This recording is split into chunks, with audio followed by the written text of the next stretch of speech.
출애굽기 15장. 그때 모세와 이스라엘 백성들은 이 노래를 여호와께 불렀습니다. 내가 여호와께 노래할 것입니다. 이는 주께서 크게 높임을 받으셨기 때문입니다. 말과 말탄 자들을 모두 바닷속에 던지셨습니다. 여호와께서는 내 힘이시며 내 노래이시며 내 구원이 되셨습니다. 주께서는 내 하나님이시니 내가 주를 찬양할 것입니다.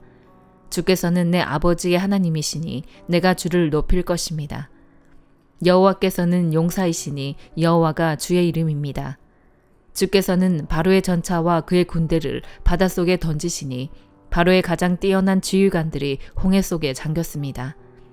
깊은 물이 그들을 덮으니 그들이 돌처럼 깊은 곳에 가라앉아 버렸습니다. 여호와여, 주의 오른손은 능력으로 위엄이 있습니다. 여호와여, 주의 오른손이 적들을 부수셨습니다.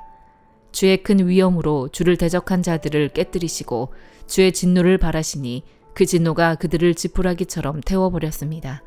주의 콧김에 물이 쌓이더니 파도치던 물이 벽처럼 꼿꼿이 섰습니다. 깊은 물이 바다 한가운데 얼어붙었습니다. 원수가 말하기를 내가 그들을 따라잡아 전리품을 나눌 것이다. 내 욕망이 그들로 인해 채움을 받을 것이다. 내가 내 칼을 빼서 내 손으로 그들을 칠 것이다 라고 했습니다. 그러나 주께서 바람을 불게 하시니 바다가 그들을 덮었고 그들은 납처럼 거센 물결 속으로 가라앉았습니다. 여호와여, 신들 중에 주와 같은 분이 어디 있습니까? 누가 주처럼 거룩하시며 영광스러우시며 찬양을 받을 만한 위엄이 있으시며 놀라운 일을 행하실 수 있겠습니까? 주께서 주의 오른손을 뻗으시니 땅이 그들을 삼켜버렸습니다. 주께서는 그 긍휼로 주께서 구속하신 백성들을 이끄시고 주의 힘으로 그들을 주의 거룩한 처소로 이끄십니다. 열방들이 듣고 떨며 블레셋에 사는 사람들이 두려움에 사로잡힙니다. 에돔의 족장들이 놀라고 모압의 용사들이 떨림에 사로잡히고 가나안 백성들의 마음이 녹았습니다. 두려움과 공포가 그들에게 닥칠 것이니 주의 팔의 힘으로 인해 그들이 돌처럼 굳어집니다. 여호와여, 주의 백성들이 지나갈 때까지, 주께서 속량하신 백성들이 지나갈 때까지 그럴 것입니다. 주께서는 그들을 데려다가 주께서 소유하신 산에 심으실 것입니다. 여호와여, 그곳은 주께서 거처로 삼으신 곳이며 여호와여, 그곳은 주의 손으로 세우신 성소입니다. 여호와께서 영원토록 통치하실 것입니다. 바로의 말과 전차와 마병들이 바닷속으로 들어갔을 때 여호와께서 그 위로 바닷물을 전과 같이 덮으셨습니다. 그러나 이스라엘 백성들은 마른 땅 위로 바다를 가로질러 건넜습니다. 그때 아론의 누나인 여예언자 미리암이 손에 탬버린을 들었습니다. 그러자 모든 여인들이 미리암을 따라 탬버린을 들고 춤을 추었습니다. 미리암이 그들에게 노래했습니다. 여호와께 노래하라. 그가 영광스럽게 승리하셨다. 말과 말 탄 사람 모두를 바닷속으로 던져 넣으셨다. 그 후 모세는 이스라엘을 이끌고 홍해에서 스르 광야로 들어갔습니다. 그 광야를 3일 동안 다녔습니다. 그렇지만 물을 찾을 수 없었습니다. 그러다가 그들이 마라에 이르렀는데 그곳 물은 써서 마실 수 없었습니다. 그래서 그곳 이름을 마라라 했습니다. 백성들은 모세에게 우리더러 무엇을 마시라는 말입니까? 라고 불평하며 말했습니다. 그러자 모세는 여호와께 울부짖었습니다. 여호와께서는 모세에게 나뭇가지 하나를 보여주셨습니다. 모세가 그것을 물에 던지자 그 물이 달게 됐습니다. 여호와께서 이스라엘을 위한 법도와 율례를 만들고 그들을 시험하신 장소가 이곳 마라였습니다. 그분은 말씀하셨습니다. 너희가 너희 하나님 여호와의 음성을 잘 듣고 나 여호와가 보기에 옳은 일을 하며 너희가 계명의 귀를 기울이고 그 모든 규례를 지키면 내가 이집트 사람들에게 내린 질병 가운데 어느 하나도 너희에게 내리지 않겠다. 나는 너희를 치료하는 여호와다. 그 후 이스라엘은 엘림으로 갔습니다. 그곳에는 12개의 샘과 종려나무 70그루가 있었습니다. 이스라엘은 그곳의 물 가까이에 진을 쳤습니다. 누가복음 18장. 예수께서 제자들이 항상 기도하며 포기하지 않도록 하시려고 비유를 말씀하셨습니다. 어느 마을에 하나님을 두려워하지도 않고 사람을 무시하는 재판관이 있었다.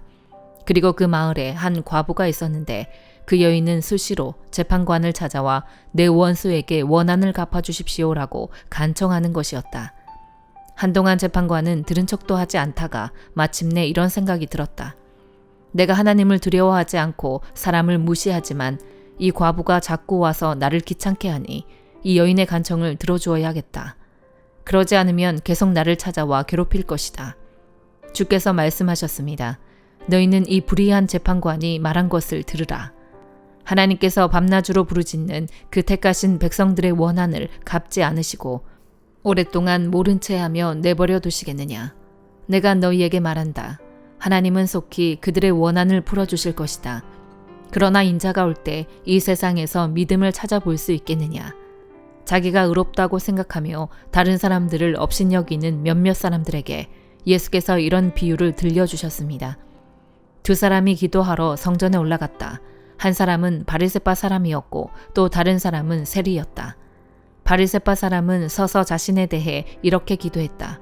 하나님, 저는 다른 사람들, 곧 남의 것을 빼앗는 사람이나 불의한 사람이나 간음하는 사람과 같지 않고 이 세리와도 같지 않음을 감사합니다.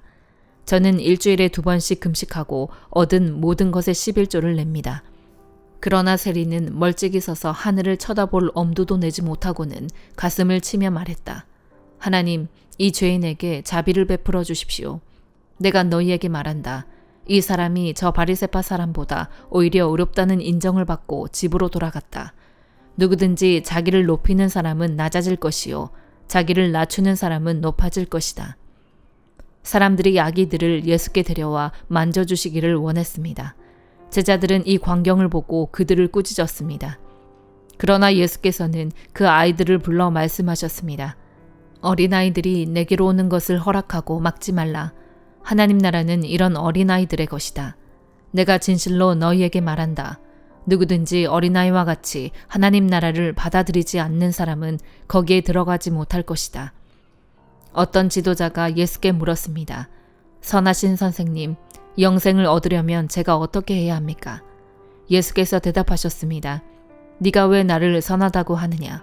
오직 하나님 외에는 선한 분이 없다. 간음하지 말라, 살인하지 말라, 도둑질하지 말라, 거짓 증언하지 말라, 네 부모를 공경하라라는 계명을 네가 알고 있다. 그가 말했습니다. 그런 모든 것은 제가 어려서부터 다 지켰습니다.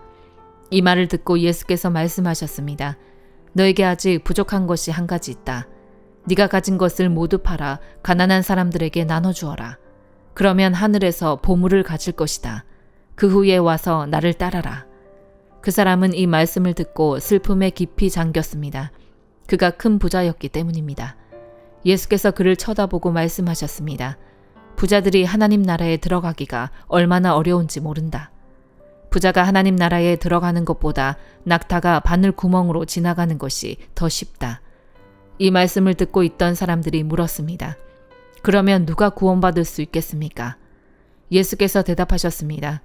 사람이 할 수 없는 일을 하나님께서는 하실 수 있다. 베드로가 예수께 말했습니다. 보십시오. 저희는 가진 것을 모두 버리고 주를 따랐습니다. 예수께서 그들에게 말씀하셨습니다. 내가 진실로 너희에게 말한다. 하나님 나라를 위해 집이나 아내나 형제나 부모나 자식을 버린 사람은 이 세상에서 여러 배로 받을 것이요 또한 오는 세상에서 영생을 받을 것이다.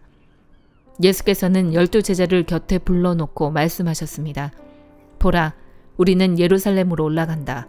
예언자들이 인자에 대해 기록한 모든 것이 이루어질 것이다. 인자가 이방 사람들에게 넘겨져 조롱과 모욕과 침뱉음을 당할 것이다.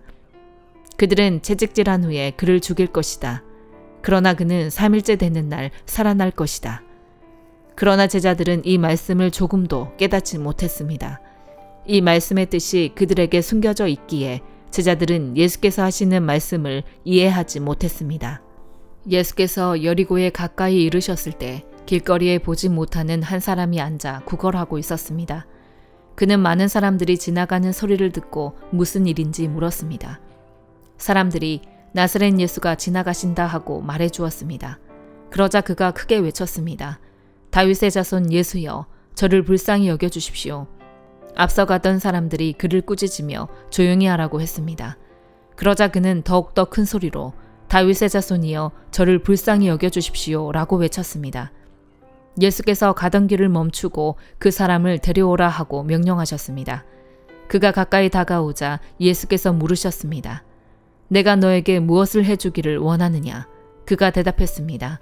주여, 다시 보고 싶습니다. 예수께서 그에게 말씀하셨습니다. 눈을 떠라. 네 믿음이 너를 구원했다. 그러자 그는 곧 보게 됐고 하나님께 영광을 돌리며 예수를 따라갔습니다. 이 광경을 본 사람들도 모두 하나님을 찬양했습니다. 욥기 33장. 이제 욥이여, 내 말을 듣고 내가 하는 모든 말에 귀 기울이시기 바랍니다. 보십시오. 내가 입을 열고 내 입의 혀가 말을 시작합니다. 내 말은 정직한 내 마음에서 나오고 내 입술은 아는 것을 솔직하게 쏟아낼 것입니다. 하나님의 영이 나를 지으셨고 전능하신 분의 숨이 내게 생명을 주셨습니다. 그러니 할 수만 있다면 내게 대답하십시오. 일어나서 할 말을 한번 준비해 보십시오. 보십시오. 나도 하나님 앞에서 당신이나 마찬가지며 나 또한 진흙으로 빚어진 사람입니다. 보십시오. 내가 어떻게 겁을 줘도 당신이 놀라지 않고 내가 어떻게 해도 당신을 짓누르지 못할 것입니다. 그러나 내가 듣는 데서 당신이 분명히 말했습니다. 나는 당신이 하는 말을 들었습니다. 나는 죄도 없고 잘못도 없다. 나는 결백하며 불의도 없다. 그런데 하나님께서 내게서 흠을 잡으시고 나를 당신의 원수로 여기신다. 그분이 내 발에 착고를 채우시고 내 모든 길을 가까이서 감시하신다고 하더군요. 보십시오. 내가 말하겠습니다. 이 점에 있어서 당신은 옳지 못합니다. 왜냐하면 하나님은 사람보다 크시기 때문입니다. 어찌하여 당신은 그분을 거역해 다툽니까? 하나님은 하시는 일을 굳이 설명하지 않으십니다. 사실은 하나님께서 한두 번 말씀하시지만 사람이 깨닫지 못하는 것입니다. 사람이 꿈을 꿀 때나 밤중에 환상을 볼 때나 침대에서 깊은 잠에 빠졌을 때 하나님께서 사람의 귀를 열고 그들이 받을 교훈을 거기에 인치시고 사람으로 하여금 그 행실에서 돌아서게 하시고 교만하지 않도록 하십니다. 그 영혼을 구덩이에서 지키시고 그 생명이 칼에 쓰러지지 않게 하십니다. 또는 병상에서 당하는 고통이나 뼈마디가 쑤시는 고통을 징벌로 주기도 하십니다. 그렇게 되면 입맛을 잃어버려 진수성찬도 싫어하게 됩니다. 몸이 말라서 살을 찾아볼 수 없게 되고 보이지 않던 뼈가 붉어져 나올 것입니다. 이렇게 그 영혼이 무덤 가까이 이르고 그 목숨이 파괴자들에게 가까이 다가갑니다. 그러다가 1000명의 천사 가운데 하나가 그 곁에서 해석자가 돼 그에게 무엇이 옳은지 말해줄 것입니다. 그리하여 그에게 자비를 베풀고는 그를 구해서 구덩이에 내려가지 않게 하여라. 내가 그를 위해 대속물을 찾았다고 말씀하실 것입니다. 그렇게 되면 그 몸이 어린아이의 몸처럼 새롭게 되고 그 어린 시절처럼 회복될 것입니다. 그가 하나님께 기도해 그분의 은총을 받고 그가 하나님의 얼굴을 보고 기뻐 외칠 것입니다. 그분이 그의 의를 회복시켜 주실 것입니다. 그가 사람들을 보고 말합니다. 내가 죄를 짓고 옳은 것을 왜곡시켰는데 그분은 나를 벌하지 않으셨습니다. 그분이 그 영혼을 구해 구덩이에 내려가지 않게 하셨고 그래서 내 생명이 빛을 보게 됐습니다라고. 정말 이런 일들은 하나님께서 사람에게 종종 하시는 일입니다. 사람의 영혼을 구덩이에서 돌이키시고 생명의 빛을 비추어 주시는 것 말입니다. 오 욥이여, 내 말을 잘 듣고 잠잠히 계십시오. 내가 말하겠습니다. 할 말이 있다면 하십시오. 나야말로 당신이 옳았기를 바라는 사람이니 어디 말해보십시오. 그렇지 않다면 내 말을 듣고 잠잠히 계십시오. 내가 당신에게 지혜를 가르치겠습니다. 고린도후서 3장. 우리가 또 우리 자신을 추천하기를 시작하고 있는 것입니까? 아니면 어떤 사람들처럼 우리가 여러분에게 추천서를 보내거나 여러분에게서 추천서를 받을 필요가 있겠습니까? 여러분이야말로 모든 사람들이 알고 있고 읽고 있는 우리 마음에 기록된 우리의 편지입니다. 여러분은 우리의 섬김을 통해 나타난 그리스도의 편지입니다. 이것은 먹으로 쓴 것이 아니라 살아계신 하나님의 영으로 쓴 것이며 돌판에 쓴 것이 아니라 육체의 마음판에 쓴 것입니다. 우리는 그리스도를 통해 하나님께 대해 이와 같은 확신을 갖고 있습니다. 그러나 우리는 무엇이 우리에게서 나온 것처럼 스스로 자격이 있다고 생각하지 않습니다. 우리의 자격은 오직 하나님께로부터 났습니다. 그분은 우리로 하여금 문자가 아니라 영으로 말미암는 새 언약의 일꾼이 되기에 충분한 자격을 갖추도록 하셨습니다. 문자는 죽이는 것이요 영은 살리는 것이기 때문입니다. 죽음에 이르게 하는 돌에 새긴 문자의 직분도 영광스러워 모세 얼굴에 나타난 없어질 영광으로 인해 이스라엘 자손이 그의 얼굴을 주목할 수 없었다면 하물며 영의 직분에는 더욱더 영광이 넘치지 않겠습니까? 만일 정죄의 직분에도 영광이 있었다면 의의 직분은 더욱더 영광이 넘칠 것입니다. 이 경우 한때 영광스럽던 것이 더 큰 영광이 나타남으로 인해 더 이상 영광스럽지 못하게 된 것입니다. 사라져버릴 것도 영광스러웠다면 영원한 것은 더욱 영광 가운데 있을 것입니다. 우리가 이러한 소망을 가지고 있으므로 더욱 담대하게 말합니다. 모세가 없어질 것의 결과에 이스라엘 자손이 주목하지 못하게 하기 위해 자신의 얼굴에 수건을 썼던 것과 같은 일을 우리는 하지 않습니다. 그러나 이스라엘 백성의 마음은 완고해졌습니다. 그들은 옛 언약을 읽을 때 오늘날까지도 수건을 벗지 못하고 계속 그대로 있습니다. 이것은 그리스도 안에서 벗겨지기 때문입니다. 오늘날까지도 모세의 글을 읽을 때마다 수건이 그들의 마음을 덮고 있습니다. 그러나 주께로 돌아갈 때마다 수건은 벗겨집니다. 주께서는 영이시며 주의 영이 계신 곳에는 자유가 있습니다. 우리는 다 벗은 얼굴로 주의 영광을 바라보는 가운데 그와 같은 형상으로 변화해 영광에서 영광에 이르게 됩니다. 이 일은 주의 영으로 말미암습니다. 아멘.